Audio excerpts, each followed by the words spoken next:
South Africa has been grappling with long-standing issues when it comes to the reliable provision of safe, high-quality drinking water. In fact, lack of adequate resources has led to the neglect of critical infrastructure maintenance at local and national level. And this has had a domino effect, leading to sewage spills.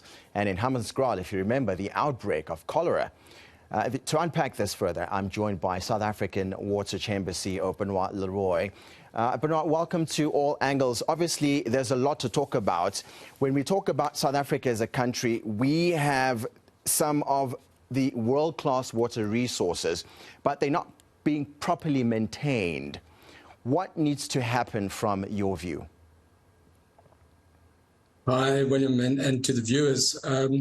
You know, we've been world leaders in water and sanitation, engineering and service provision until the last few decades, where we sort of lost our handle on it.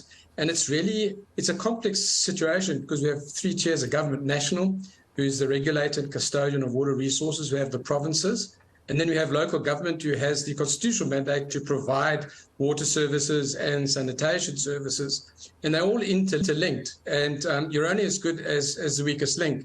And unfortunately, all three links have turned out to be quite weak. We didn't have the no drop, which is non-revenue water or leakage, the green drop, which is for sewage compliance, and the blue drop, which is for potable water compliance. We didn't have those dashboards from 2013 or 14. So for nearly a decade, so we weren't measuring, and you can't manage what you're not measuring. So that's an oversight function that collapsed at national government level. But at local government level, we've seen a lot of let's say, competing interests for budgets. And water is unfortunately one of those unseen things. It's underground, be it the reservoirs, distribution systems, the dams are outside of town, the sewage plants and water treatment plants are normally outside on the peripheries of town. So they've been out of sight and out of mind.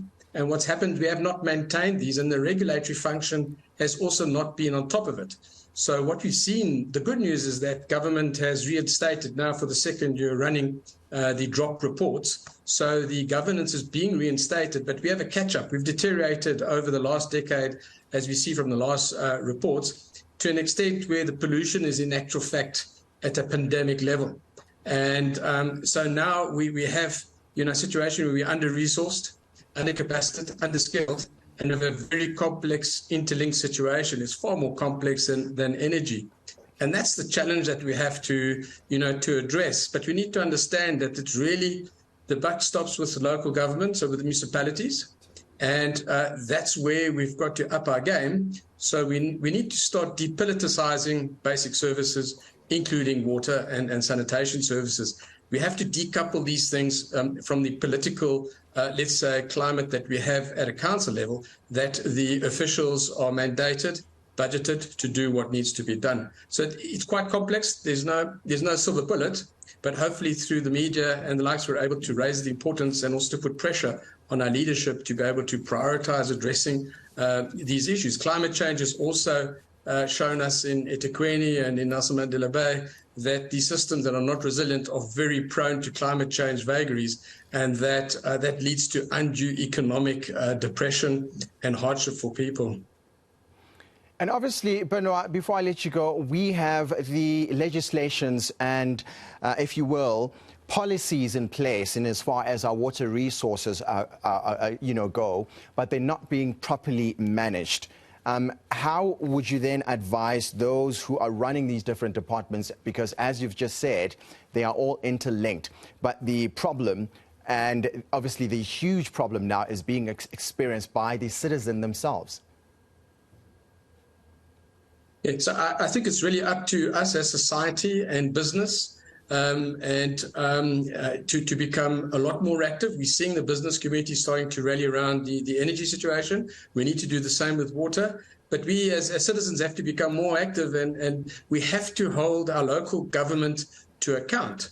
And it's easier said than done, but we have to. And if you're not happy with what we're not getting, we need to replace it. And we haven't been doing that. So the buck stops with us. It's up to us, I think, to hold government to account. We have to get more involved. And it's not like getting, an inverter, some batteries and some solar panels, which the more wealthy can afford. With water, there's no substitute.